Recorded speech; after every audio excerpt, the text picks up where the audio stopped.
सभी विद्यार्थियों को नमस्कार। आज हम हिंदी भाषा पर चर्चा करेंगे। प्यारे बच्चों, आप सभी जानते हैं कि भाषा का जन्म अचानक नहीं होता। भाषा हमेशा एक सतत विकास का परिणाम होती है और सतत विकास के ज़रिए ही वो अपना रूप प्राप्त करती है और अपना रूप खोती रहती है। तो हिंदी के लक्षण वैसे तो पाली साहित्य से ही हमें मिलने लगते हैं और प्राकृत और अपभ्रंश में वो क्रम से बढ़ते गए हैं, लेकिन जिसे हिंदी हम भाषा कह सकते हैं उसका जो अनुपात है वो 1000 ईस्वी के आसपास इतना बढ़ा हुआ प्रतीत हमें दिखाई देता है कि उसे हम अपभ्रंश से भिन्न भाषा स्वीकार करते हैं। तो ऐसा माना जाता है कि लगभग 1000 ईस्वी के आसपास हिंदी भाषा का उद्भव होता है।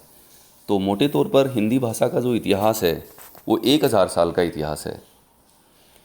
तो हम हिंदी भाषा के इतिहास पर चर्चा करने से पहले हमें हिंदी का नाम हिंदी कैसे पड़ा इस पर हम चर्चा करते हैं कि हिंदी का जो शाब्दिक अर्थ है वो है हिंद का, और हिंद शब्द बना है संस्कृत के सिंधु शब्द से, और संस्कृत का जो सिंधु शब्द है वो फारसी में हिंदू हो गया, क्योंकि फारसी में शब्द के प्रारंभ में आने वाली जो से की ध्वनि है वो है में बदल जाती है।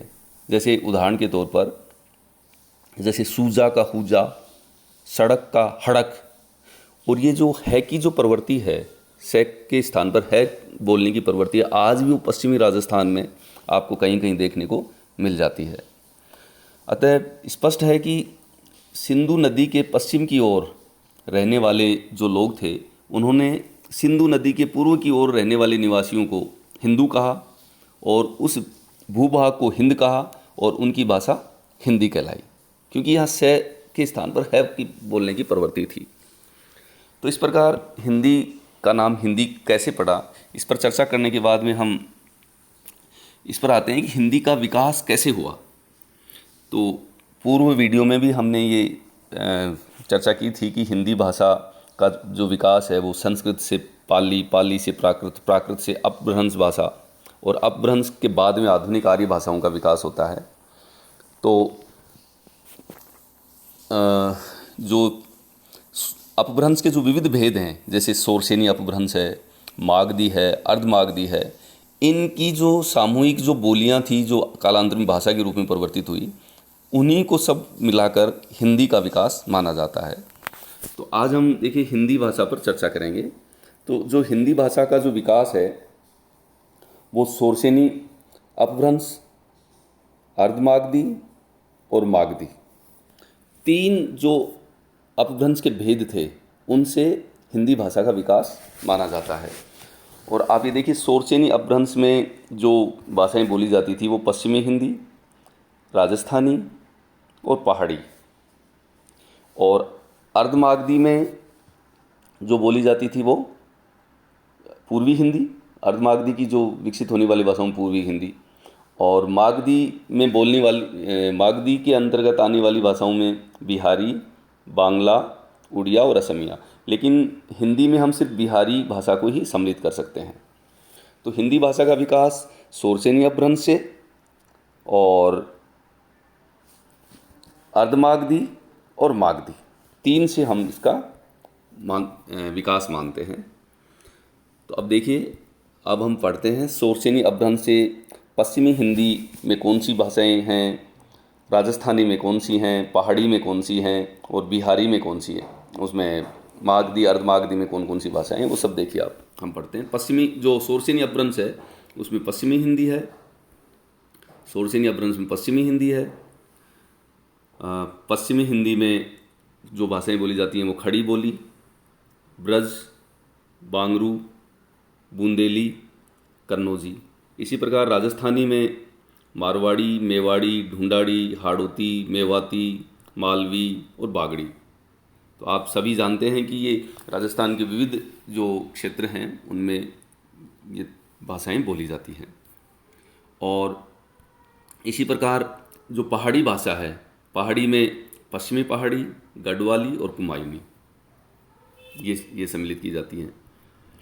और अर्धमागधी अर्धमागधी में देखिए पूर्वी हिंदी आती है।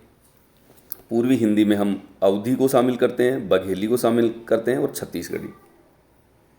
और इसी प्रकार जो मागधी है, मागधी भाषा में सिर्फ बिहारी को शामिल किया जाता है। बिहारी में 3 जो भाषाएं बोली जाती थी, जैसे भोजपुरी, मैथिली और मगही।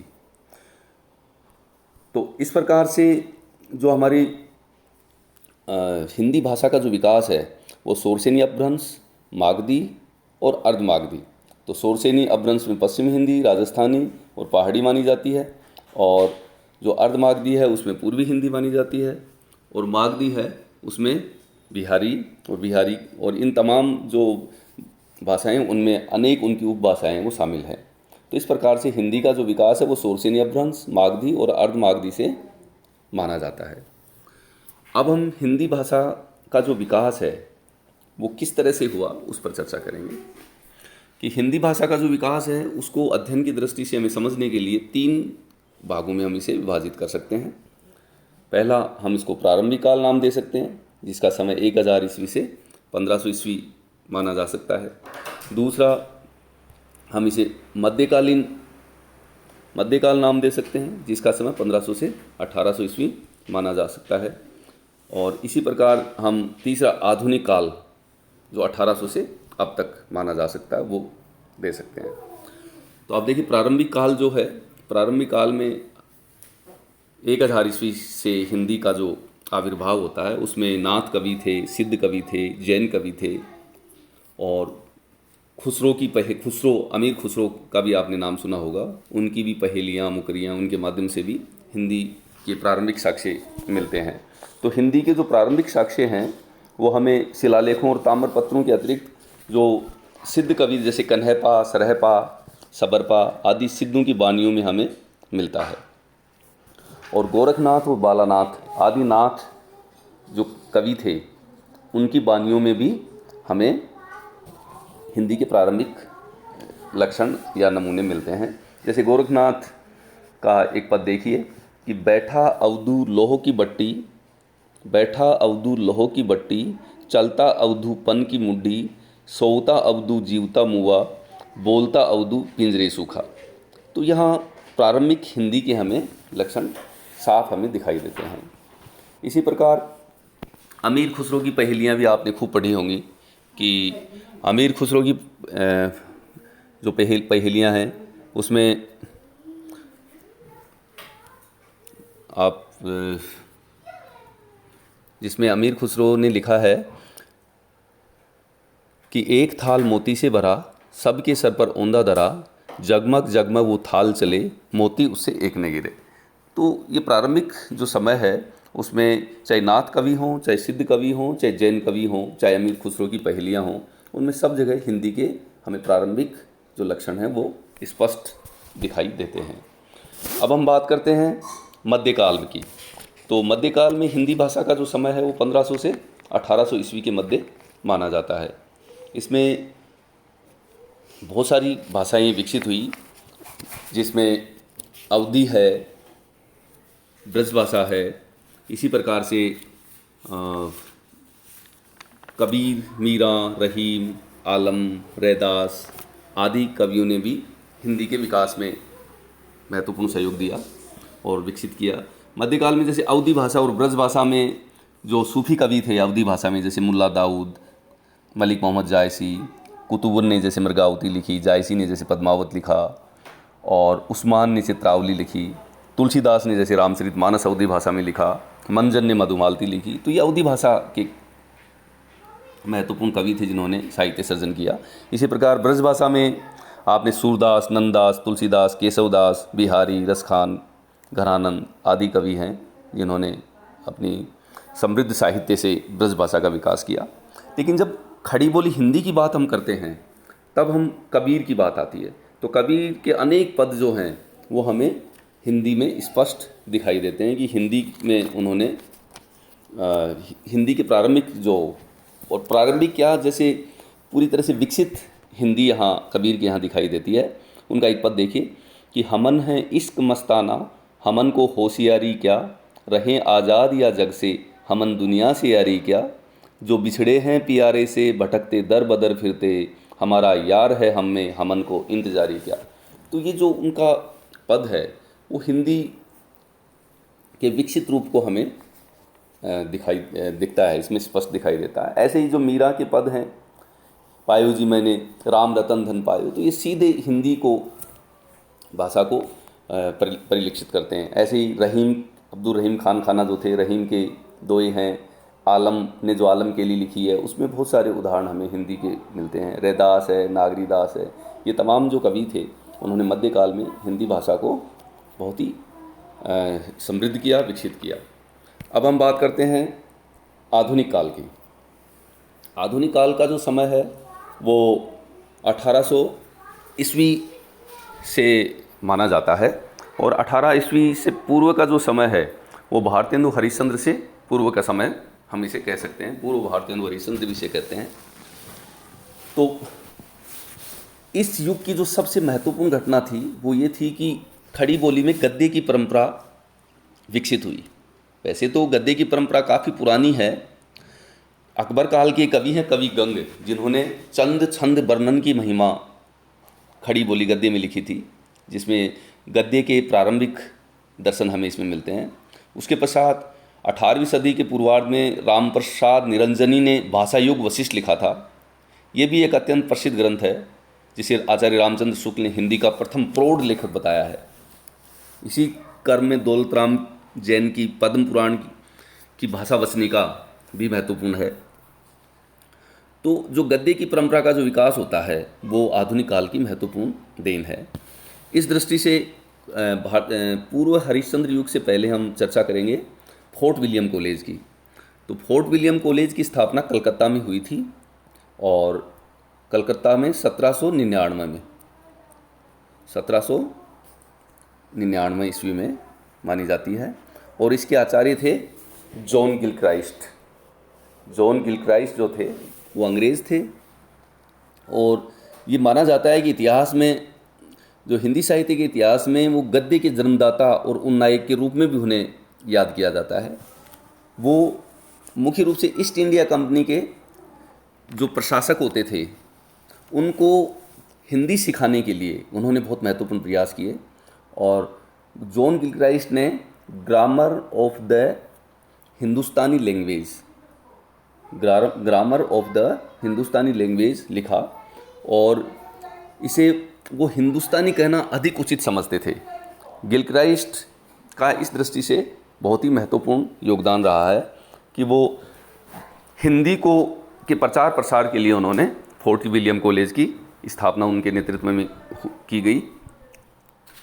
इसी प्रकार इस महत्वपूर्ण काम में उनके सहयोगी के रूप में हम लल्लू लाल, मुंशी सदा सुखलाल, इंसाउल्लाह खान और सदल मिश्र का जिक्र करना अधिक महत्वपूर्ण होगा, क्योंकि लल्लू लाल ने जैसे प्रेम सागर रचना लिखी, सिंहासन बत्तीसी लिखा, बैताल पच्चीसी लिखा, इसी तरह से मुंशी सदा सुखलाल ने सुख सागर, और ये उर्दू के अच्छे लेखकों में इनकी गिनती होती थी मुंशी सदा सुखलाल की। इसी प्रकार इंसाउल्लाह खान जो थे, इंसाउल्लाह खान ने ठेठ रानी केतकी की कहानी ठेठ हिंदी में उन्होंने लिखी। रानी केतकी की कहानी ये ठेठ बोलचाल की भाषा में लिखी गई कहानी है। रानी केतकी की कहानी जो बहुत ही प्रसिद्ध हुई।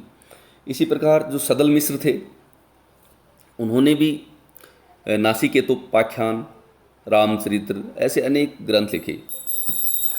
सदल मिश्र की खड़ी बोली अपने सहयोगियों की अपेक्षा साफ सुथरी है, अनावश्यक उसमें कृत्रिमता नहीं है, तुकबंदी नहीं है। उनके जो वाक्य हैं वो बहुत सरल हैं, मुहावरे भी स्वाभाविक जान पड़ते हैं। तो स्पष्ट है कि सदल मिश्र की जो खड़ी बोली है वो ज़्यादा महत्वपूर्ण है।